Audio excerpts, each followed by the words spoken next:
Hey guys, so I am here with another Tasting Queens Market quick recipe. And so again, all about big flavors really quickly. So I have a whole chicken here and we're going to butterfly the chicken.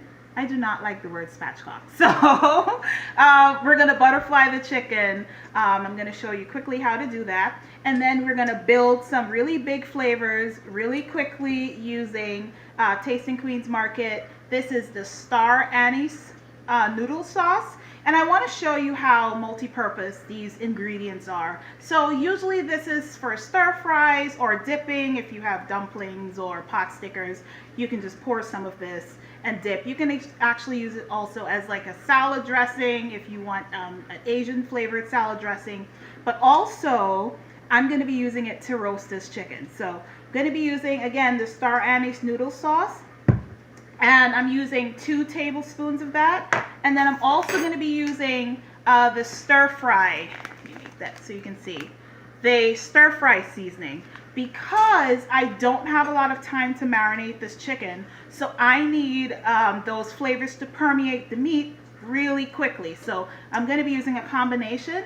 So I'm going to be using about 2 teaspoons actually. It looks big, but it's only a little in the bottom. 2 teaspoons of the stir fry seasoning. And I'll show you quickly what I'm going to be doing. But let's start with getting this bird cut. So this is the whole bird I want to show you. We're going to be cutting right, you see this indentation here? We're going to start making our incision right along the breastbone of the bird. So get this down, and I'm going to be using my it's a little chopper. You can use a very sharp knife. I wouldn't use a paring knife for this part because you want something that's going to cut through that breastbone. So use something a little sturdy. Make sure it has a good grip on it. This is nice and sharp. I'm going to be using the tip of this to start, and I'll make sure you see we're going to start at the neck, and I just want to pierce that skin first and make that incision, and we're going to cut all the way down, cut through that skin, right? And so we have this, and then I'm going to go again over that line, now applying more pressure. So I'm going to start actually in the middle here. And so I cut right through here, and so we just have this bone, and then I'm going to apply all the pressure down, and my chicken is butterfly, right? So chefs like to say butterfly. I know there's a lot of spatchcock around, but oh, we butterflied the chicken, and that's as simple as it is. So we're going to be using this. I have a pan. I'm going to put the chicken right down in the pan. So you can put this on a rack for roasting. I will not be doing that because I want the juices actually with the breast side down. I want that to suck up that juice again, and that's going to keep my breast moist. First of all, if I put it on the rack, I run a more probability of having that breast dry. I don't want the breast dry. So I'm going to leave this here so I can get more flavor and moisture with the breast. And also, when I get a little gravy going, I'm going to be using that. I'm going to make a rice to go with this. And I want that gravy, you know, to soak. A lot of us West Indians like to soak that up. So here's your chicken butterfly down on a roasting rack. Now you're going to take the 2 tablespoons of the Star Anise noodle sauce, and the 2 teaspoons of the stir fry seasoning. I have a little spoon. I'm going to give this a mix. And again, this is just so we don't have to marinate this for a couple of hours to get flavor. This is going to get flavor really quickly. And again, that's partially because we are also roasting it breast side down, so that breast is going to suck up that flavor again. So I'm going to start drizzling this all over my bird, and I'm going to reserve a little bit for the other side, and we'll be using our hands, so make sure your hands are clean. Mine are. And we're going to start massaging this into your bird. Okay, flip that bird over, and you have little pockets here in the breast. You want to use it. this side doesn't have one, but this side does, but that's totally fine because this side has the bone. So I'm going to spoon that into the pocket and spoon that over the bird here. And not to worry, again, this is roasting breast side down, so that's really going to suck up some of this flavor. So I'm going to go ahead and marinate this.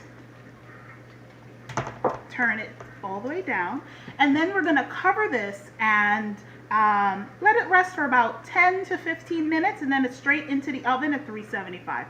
And I'll show you what I'm doing. Let me wash my hands. I'll be right back. Okay, so there's the bird. It's been 10 minutes, and then I put it in the oven at 375. This is going to cook for about 55 minutes, and then I'm going to check the internal temperature to make sure it's 165 degrees, and that's when you know the chicken is done. You're going to check the thigh and the breast, and that's always want to check at the deepest parts to make sure that it's cooked all the way. But it's in here, and you're going to see it's going to get brown because I'm going to be roasting it at 375, so it gets a nice little crust on the outside. Okay, so here's what we're going to do for a really quick, healthy side dish to go with my chicken. So I want to keep the theme, that Asian theme going. So real simple. I'm going to use another 2 teaspoons of the stir fry mix. And I'm going to add that. My water's just starting to boil. And so I have 2 teaspoons. This is leftover corn. We had takeout last night. It came with a side of corn. No one really likes to just eat corn like that. So I'm actually going to add this to the rice. And then I used about 5 portobello mushrooms, just the small baby bell mushrooms, baby bell mushrooms just cut up. And then I have some green and red peppers. And pretty much it's the ingredients for a fried rice, but again, I want a slightly healthier meal. So what I'm going to do is go ahead and steam that rice. And then also my little tip for rice really quickly is using the long grain basmati rice. So I'm going to be using basmati rice. Basmati rice can cook in about 9 to 10 minutes. So that's 5 to 7 minutes, 5 to 8 minutes faster than traditional rice. And if you're a busy mom like I am, or just a busy person and you don't want to spend all of that time, 7-8 minutes, that's a lot, right? You could be doing something else in that time. So we're going to use that to really get going. So here my rice is finally boiling. I'm going to add right away the seasoning to the water and get that in there, so get that incorporated. And then the first thing I'm going to add is the corn. And so I have about 2.5 cups of water going here to 1 cup of basmati rice. And so basmati rice expands more than traditional rice, so it sucks up a little bit more liquid. So if you're cooking basmati, usually rice is about 1 cup of rice to 2 cups of water or stock or whatever you're using. With basmati, you want to give it a little wiggle room, so I would give it another 1/4 cup to 1/2 cup of liquid. And it's a forgiving rice, so if you put a little bit more liquid, it's still going to be nice and fluffy. It's really a forgiving rice to use. So this is going, and then I'm going to add my peppers to that. So again, this is pretty much similar ingredients that you would be using for fried rice. The only good thing with this is I'm going to be able to build and then walk away. And the only thing I need to flavor this is that 2 tablespoons of the stir-fried mix, because that has onion powder, garlic powder, ginger in there. It has a nice mesquite powder to give it that smoky flavor. Has a little bit of brown sugar in there to balance that flavor profile. I want that salty, that sweet, that umami. And last, I'm going to add the mushrooms. So the mushrooms were cleaned.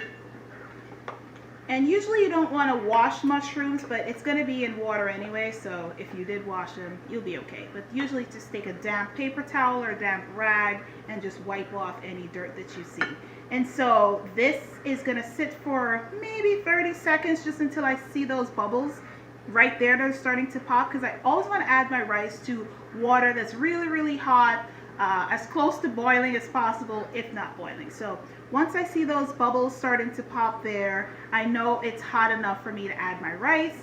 I'm gonna add the cup of rice and then put the lid on and walk away. Set that timer to 9 minutes and you're good. Okay, you come back after 9 minutes, this is going to be ready. And that's easy peasy. That's in the oven. So if my son were here, I'd have time to sit with him, play, watch him play, or get some work done. That's the more practical thing. But whatever you're doing, you have time to do it, because that's in the oven. I don't need to watch that. I have a timer going. This is going to be here. I don't need to watch this. I'm going to put a timer on this. So, yep, these are the bubbles that you see. It's starting to boil. So I'm going to go ahead and add the rice. Doo-doo. All right, and this is starting to smell really good. So at this point, you want to give it a good stir. And that's it. Give that a stir. It's still bubbling, so we know it's good. I'm going to put the lid on. And I'm going to turn this all the way down to low. And I'm using a burner so it's easier for you to see me this way and see what I'm doing. So, yep, turn this down to low. And we're going to watch this. Well, now we're going to watch this. We're going to go do something else while this cooks and be back in 10 minutes. And then when we're done, I'm going to show you the plating. And you're going to see really bold flavors, 10 minutes resting time on the chicken. And that's a whole bird, and it's going, I'm telling you, the flesh is going to be nice and juicy and flavorful in just 10 minutes of marinade. So there you go. I'll see you back in a few. So here we have it, perfectly browned all around. That sugar in that sauce caramelized nicely on the outside, and we do have that gravy. So I'm going to thicken that with a little bit of the star anise sauce. I'm going to drain that and then add some star anise sauce to it.